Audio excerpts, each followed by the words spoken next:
could he come into the broad? There is also another thing. A city is builded and set upon a broad field, and is full of good things. The entrance thereof is narrow, and is in a dangerous place to fall, like as if there were a fire on the right hand and on the left. Right, so that represents the truth. The truth is a narrow path, man. You know, you have wickedness, which is broad. It's showing you that there's many avenues for wickedness. You have this bitch Oprah saying, "Oh, there's many ways to Jesus." That's not in scriptures, all right? Because it tells you that it's a narrow, straight path, and it's a dangerous place. This truth is dangerous, man. Like I was saying, if you play around with it, it's gonna mess you up, right? So you have to walk your straight path, whatever path the Most High Yahweh Hashem Yahushua gave you. Right? Go ahead. And only one path between them both. And before, Slaki was saying, if you don't go through the narrow, how can you get to paradise, basically, you know? So if you don't go through the hell, Paul told you in Hebrews, through much tribulation shall we enter into the kingdom of heaven. Right? Go ahead. And only one path between them both, even between the fire and the water, so small that there could but one man go there at once. If this city now were given unto a man for inheritance, if he never shall pass the danger set before it, how shall he receive this inheritance? And I said, It is so, Lord. Then said he unto me, Even so also is Israel's portion, because for their sakes I made the world. And when Adam transgressed my statutes, then was decreed that now is done.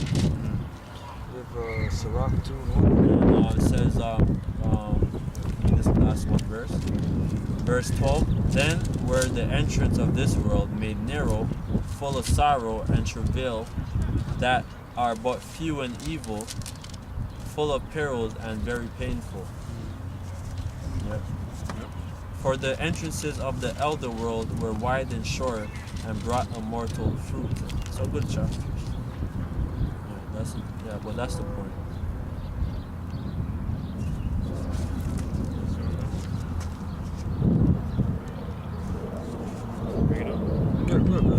Sirach chapter 2 verse 1. My son, if thou come to serve the Lord, prepare thy soul for temptation. Which is trials, like we went in before. Go ahead. Set thy heart aright, and constantly endure, and make not haste in time of trouble.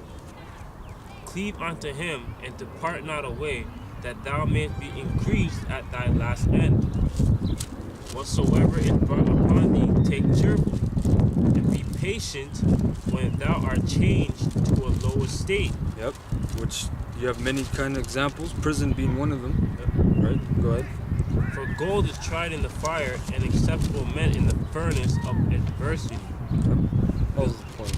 We can go on, but the whole chapter is good, but you know. I got next one. Go ahead. This is 2 Timothy chapter 2 verse 3. Thou therefore endure hardness as a good soldier of Yahushua Mashiach. No man that warreth entangleth himself with the affairs of this life, that he may please him who has chosen him to be a soldier. Verse 5, and if a man also strive for mastery, yet is he not crowned except he strive lawfully. I'm going to jump to verse 9. It says, wherein I suffer trouble as an evildoer, even unto bonds, but the word of the Most High is not bound. Yep. Therefore I endure all things for the elect's sake, that they may also obtain the salvation which is in Yahushua with eternal glory. A quick precept. This is Revelation 2 and 10. Fear none of those things which thou shalt suffer. Behold, the devil shall cast some of you into prison. Yep, and that's the prophecy right there, man. Who's the devil? That's the so-called white man, right? Which his biblical nationality is Edom in the Bible, right? Go ahead. That ye may be tried. Right, which is tested. That's what that word means. Go ahead. And ye shall have tribulation 10 days. Be thou faithful. Which 10 days represents completion, basically. All right. So it can mean It can mean anything, you know, any amount of, any span of time, basically. Go ahead.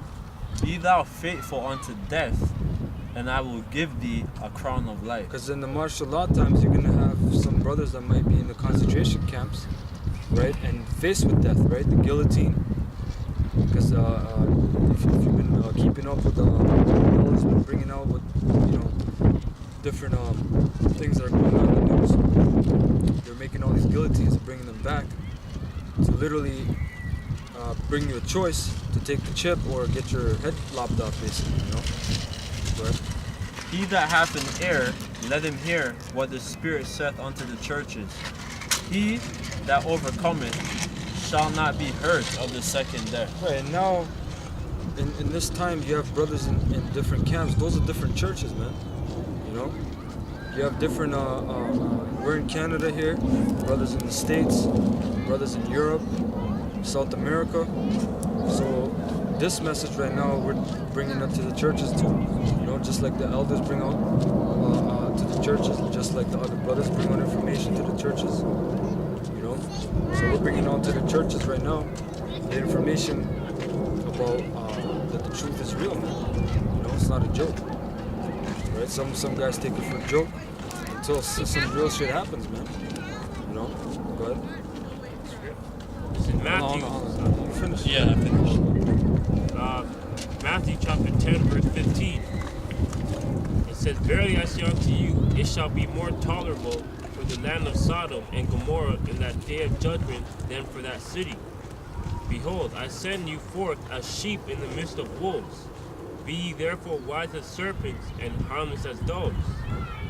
But beware of men, for they will deliver you up to the council. And it says, Slaki, it says, wise as serpents. The serpent is a deceiver. Now, our forefather Jacob, what is his name? What does that name mean? Yaquab. It means supplanter. So you use your talent of supplanting to get by through your daily, you know, your daily life, basically. You know, and harmless as doves, right? Meaning it's a tactical game. It's all psychological. All right, go ahead. But beware of men, for they will deliver you up to the council, and they will scourge you in the synagogues. And ye shall be brought before governors and kings for my sake, Hello? for the testimony against them and the Gentiles. Yep. But when they deliver you up, take no thought how or what ye shall speak, for it shall be given you in that same hour what ye shall speak. Yep. For it is not ye that speak, but the Spirit of your Father which speaketh in you. And the brother shall deliver up the brother to death, and the father the child, and the children shall rise up against their parents, and cause them to be put to death. And ye shall be hated of all men for my name's sake, but he that endureth to the end shall be saved. I'm going to jump down to 28. It says, and fear not them which kill the body, but are not able to kill the soul, but rather fear him which is able to destroy both soul and body in hell. Yep. Now the next one. Yeah. This is 1 Corinthians chapter 3, verse 10. It's starting at 9. It says, For we are laborers together with the Most High. Ye are the Most High's husbandry, ye are the Most High's building. According to the grace of the Most High, which is given unto me, as a wise master builder, I have laid the foundation, and another buildeth thereon. But let every man take heed how he buildeth thereon. For other foundations can no man lay, that is laid, which is Yahweh Shai. Yeah, that's the doctrine, basically, you know. We teach that Yahweh Shai is the Savior. You got guys saying he's not the Savior, right? You got guys saying he came for all nations. There's already a foundation, man. Go ahead. Now if any man build upon this foundation gold, silver, precious stone, wood, hay, stubble, every man's work shall be made manifest. Yep. For that day shall declare it, because it shall be revealed by fire. That's right. Which is what? The missiles. So all your works that you've been doing, you know, all your tilling, because right now we're tilling, we're plowing, right? And that day when the missiles hit, it's going to be known whether you're doing the true work of the Lord, man. right? Whether you get up in the chariots or whether you get hit by the missiles, right? Go ahead. And the fire shall try every man's work of what sort it is. If any man's work abide which he has built thereupon, he shall receive a reward.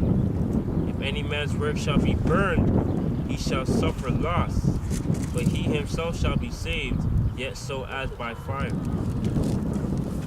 Quick precept. 1 Peter 4:12. Beloved, think it not strange concerning the fiery trial which is to try you, as though some strange thing happened unto you. Yep.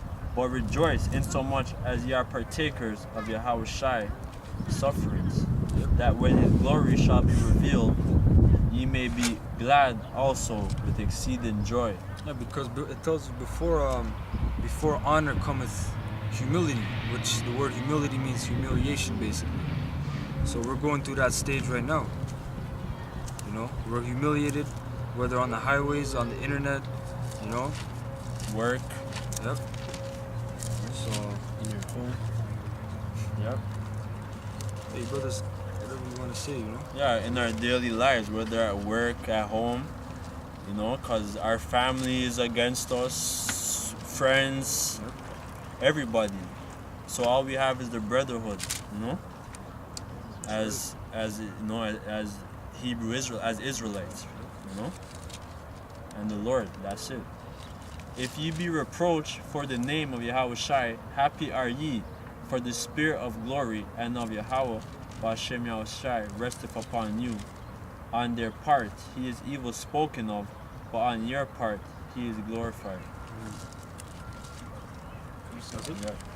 This is first. Yes. Get I know you bringing up Jeremiah, I got like 1 2 of us Corinthians Jeremiah chapter 4 verse 10. We are fools for Yahushai's sake, but ye are wise in Yahushai.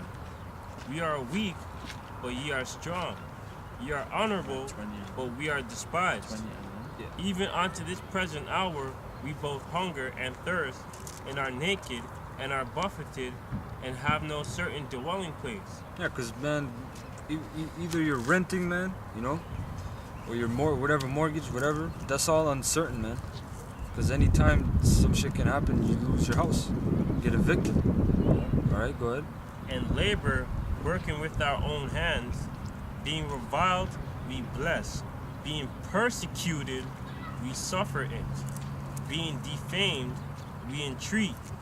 We are made as the filth of the world, and are the offscouring of all things unto this day. Yeah, so guys come in the truth thinking you're going to be a comfy Israelite going in the clubs with Lamborghinis and shit. It tells you we're the filth, man. This is nothing to be, this is not a glorious lifestyle. Go ahead. I write not these things to shame you, but as my beloved sons I warn you. Yep. So I want to go into a little part about examples of men of the Most High that were in prison, because the context of the topic is really going into prison, because the brother, got in prison. It's not like an overnight deal, it's a little stretch, but men of the Most High were always in prison. That's not a new thing. All right. You seen other camps, brothers got arrested, So we're gonna go and show you there's examples of that, and like Paul said in Romans 15, said the things that were written aforetime were written for our learning, So get that. So this is Jeremiah 20:1. Now Pashur, the son of Emer the priest, who also was chief governor in the house of the Lord, heard that Jeremiah prophesied these things. Then Pashur smote Jeremiah the prophet and put him into the stocks that were in the high gate of Benjamin. Right, because Jeremiah was prophesying the downfall of Israel, or the kingdom of Judah, that the Babylonians were going to take it over. All right, so Pashur, he wasn't the king. He was the chief. He's the priest, right? So Zedekiah. Well, no, actually, no. He was the chief governor, I think, right? That was Pashur, the son of, or the Who priest. also was the chief. Yeah, so there, he was a royal, he was in a high position, So